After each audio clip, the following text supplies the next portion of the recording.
a rare celestial phenomenon. It's going to be playing out in the sky on Monday. So I'm telling you now so that you can get prepared for this. It's called a super blood wolf moon. How does one prepare for that? I don't know. I've never called anything so dramatic, isn't it? So it's happening at 12:12 a.m. Eastern time. The event is made up of 3 different elements. So the first is a supermoon, which means the moon will be at a point in its orbit where it will look 10 to 15% larger. So that's the supermoon part of things, okay? We're getting to blood next. The second, it's a total lunar eclipse, which causes the shadow of the Earth to give the moon a reddish hue, so that's the blood part. The wolf part, it comes from the folk name for a full moon that rises in January, and this will be the last super blood wolf moon for 18 years. I know you tuned out for all of that because you don't trust anything I say, and that's probably for good reason because Bill knows better, right? We need Bill on this. Sure. Bill, how are you preparing for the super blood wolf moon? I've got my spot right by the window. I'm just gonna hang out here till it comes. I didn't know we could circle wipe on this show. Why have we been saving this? Where did this even come from? How did they plan for this? We feel just like the paid honey for this badger looking effect. for the moon. You're like James Bond right now. Wait, because he's in the circle wipe, does what he say sound more credible? The final frontier. Oh, I was gonna pretend I was in a spaceship. That's not any fun anymore. Bring back the circle. Oh. Nope, we messed it up. Let's try it again.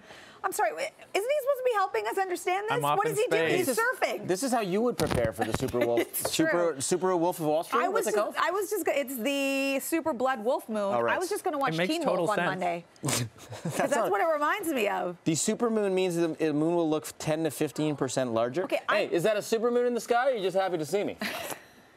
I still don't understand what Bill's I'm being doing. I eclipsed thought he by was the going to moon. weigh in. I'm being eclipsed by. Well, the 3 things separately are pretty easy. Supermoon means close proximity. The blood is the eclipse, the shadow of the Earth on the moon, and it's just the other one is just the name, the wolf. And now you're just chasing the moon? Now I'm just Chasing the moon. That's also the name of This Bill's is my first Insta. album. This is Graham ready. Oh my You're not goodness. even miming it that well. Oh my goodness. Little tighter, Oh little my tighter. goodness. I'm holding there on. We go. I'm running out of couch. I'm running out of couch. If you were Kawhi, you could grab it with one hand. Pass the super blood wolf moon to me. I could be like the Globetrotters. Now we need some. Oh, I'm being eclipsed. Oh, whoa! No, Bill. No, you're missing it. Over to, chest pass over to Pooch. Catch it, Pooch. Catch it. Catch it. Shack it out of your Now hand. I pass it. Shack it out of your hand. Oh, okay. I really have no idea what just happened to the show. I have no idea. The best part was Sue told us we were tight on time, and now we've taken more time than we were allotted. Can I have my moon back? What Now the rest of the show happened will to suffer. show? I want my moon back. Who are we? Oh my goodness. Okay, you take it back. Okay. It's all yours. A new fashion trend is starting up a bit of controversy on social media. A bargain retailer, Boohoo, has released a pair of reverse-stitched jeans. Why always with the jeans? It's always. I don't know, man. Yeah. Okay. So here's a little taste. The unusual design features pockets and stitching on the outside of the pantaloons. Many people have taken to Twitter to express their confusion, with some even suggesting the world has gone cray-cray. If you're hoping to get your hands on a pair, they'll set you back around $40. Okay, so they don't cost you a lot. If You're wanna right. try 'em out. Jeans are the nexus of all these things, right? It's either the torn knees, because that was big when I was a kid. Yes. Then now it's the patched knees. That you notice that's big now. Knee patches. And that's even brought back from before. That is too, brought back from right? before. Yeah. Crisscross, wearing things in Backwards. Backwards. Yeah. But this is inside out. I think we've crossed a bridge here. Yeah. How do you? I'm trying to like. How does it work? Can you still put stuff in your pockets? Do you have to like go inside your pants to like? That's tough. That would be weird, especially Yeah. if you're searching for some change. So you'll be. It's going to be socially acceptable to put your hands in your pants in public. I guess. You're like, Yeah. whoa, what are you doing? You're on the subway. I'm just getting my Metro Pass. Yeah, right. I'm in my inside out jeans, obviously. My Presto card. Yeah. But let's think about it this way, right? Every generation, we've all wore things that were, a bit out there. And I'm sure there were always the elders who are people who are older than us from another generation be like, kids today, what are they doing? What were they thinking, right? Right. So I know that for me, back in the 80s, this was a thing, and I did it. And I look back, and I don't know why. We had socks, and you would just roll them down. Yes. I remember doing that. Like, if you think about it, it's so weird. It is Yeah. weird. And not something that has come back. But I will say, for me, it wasn't so much the fashion part of it. It was something therapeutic about rolling those socks down and like getting it just right. Yes. It was like, I don't know. The donut. Yeah. It was like Marie Kondo, like cleaning up, tidying up. It just felt good. George, I'm sure that you have a lot. I do, and a lot of it's categorized and cataloged on the YouTube. Here's me shooting the introduction to a performance on Electric Circus about 50 years ago. Yes. And please, somebody tell me what I'm wearing. Whoa. What are you wearing? I do not remember this, but Are you in costume? No, that's me wearing, I think I look like a playing card. I look like the Joker from the playing card, maybe? It's like a Vanilla Ice tracksuit. It is. What? I don't know what's going on with that or the hat. I do not know. Is that a hat? I like it. It's a hat, and that's Corey Feldman. Yes, the worst performance.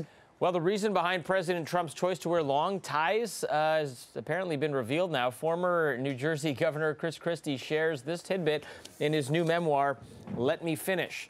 Christie says Trump told him in 2016 that he should wear a longer tie so that he would appear thinner. Trump apparently lives by this advice, regularly appearing in ties that extend way past his belt. Fashion experts have called Trump out for this fashion faux pas. They say a man's tie should fall right in the middle of his waistband or belt. The president is also guilty of using tape to help his ties stay put. That is another method that gets the fashion thumbs down. So now we know. Yeah, a lot of people are really bothered by it. Like, my husband can't look at it. It makes him very, upset. He's like, what's with the tie? And he felt the same way also about Brian Burke. Do you remember when Brian Burke would just wear the tie and not tie it up? And it was just always, so angry at that for whatever reason. Now, as a broadcaster, you'll notice he doesn't. He puts on the tie properly now. I'm glad Sportsnet execs asked him to tie up that tie. It's a ridiculous look. Yeah, because that's a scarf. If you want to go to scarf or ascot or some other look, but I don't understand that. That's just like you forgot to get dressed or something. I guess also, too, because if you want to take it a step further, he wears the long ties because they're thinning. His ties are pretty chunky, which also would lend to the chunkier tie, the thinner you would look, I think. Right? If you wore a really thin tie, all you're seeing is Trump cut. Well, the back, you did notice it when the tie blew back. You saw that he's using Scotch tape because the tie, if it's tied properly, I'm thinking like mine is, it will go just through the slots to settle, so you have it so that the back flap doesn't, like yours, does not come out. Right. But he has to tape his down because his back flap's up here because it's so long. Oh, right. That would make sense. You know, last week I actually talked to a short tie aficionado. Merrill Hodge, former NFL player, came up with this new book about concussions. He's a big short tie guy. So when you see a guy with a big knot in his tie that's like this wide, that's because he's tying it like this. So the tie ends up being like up here. He's used a lot of the material. Yeah, so unless he's got a vest on where you hide it, the end of his tie is like here, which I think looks even weirder. Let me quickly ask you, you both tie your ties just because that's the way you were taught, or very purposefully you tie your ties this way? You mean like in terms of the knot? Yeah. For me, so I went to private school, so they used to do it a certain way. I don't use that way anymore. I like this way. It depends on the material of the tie. Like knit ties, if you wear knit ties, those you have to tie differently because they don't take as long. It does. Most ties you do the double Windsor. And that's so exactly you're being very thoughtful in how you wear your tie. Yeah. It's part of who you are. It is, and I was taught at a young age by my dad how to do it, and he also taught me how to tie a bow tie, but I forget. A Norwegian billionaire, he urges people to eat less meat. He's now being slammed for chowing down on, get this, a 20,000 calorie burger. Oh, that's gross. 20,000? I thought it was a typo, but no, 20,000. Peter Starterdillen, he invested millions of dollars in the Eat Foundation, which urges people to eat less meat to reduce their carbon footprint. He faces harsh criticism after this photo was shared online of him biting into a massive burger at the Heart Attack Grill. This is in Las Vegas. It's made of 8 beef patties and 20 slices of bacon. His wife has also been criticized for jetting around the world on a private plane. And I guess this is a classic case of, do as I say, not as I do. Yeah, just never a good way to operate. No. I mean, let's just hope this was a photo op and that he's not actually eating this. Is he wearing a hospital gown? Is he eating this? Did he end up in the hospital? In the hospital? Because that's kind of what, I mean, it would be fitting if you're going to eat this burger. That would be roughly 10 days of roughly suggested caloric intake. Wow. Right?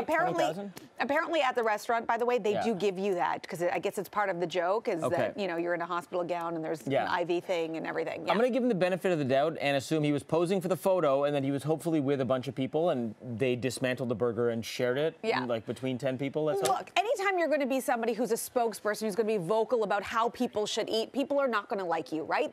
First of all, you shouldn't be telling people what they should and shouldn't be doing. You can have an opinion on it. Some people make a life choice to decide to be vegan or whatever. Some people just, in reducing their footprint, everything in moderation, right? It doesn't mean that, you give it up completely, but it means that you make choices and you're thoughtful about it because you care about the planet. So even if he did this, that doesn't mean he's not living the rest of his life right. Well, they in say, another way. But we don't know. You say everything in moderation, even moderation in moderation. So this would be him moderating moderation if he's just diving in on... You lost me at moderation. Uber has teamed up with sleep and meditation app Calm to make passengers' rides a little more peaceful in the UK.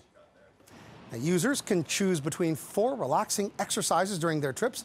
The relaxation sessions last either 3, 5, 12, or half an hour, which is the most common length for Uber rides, by the way.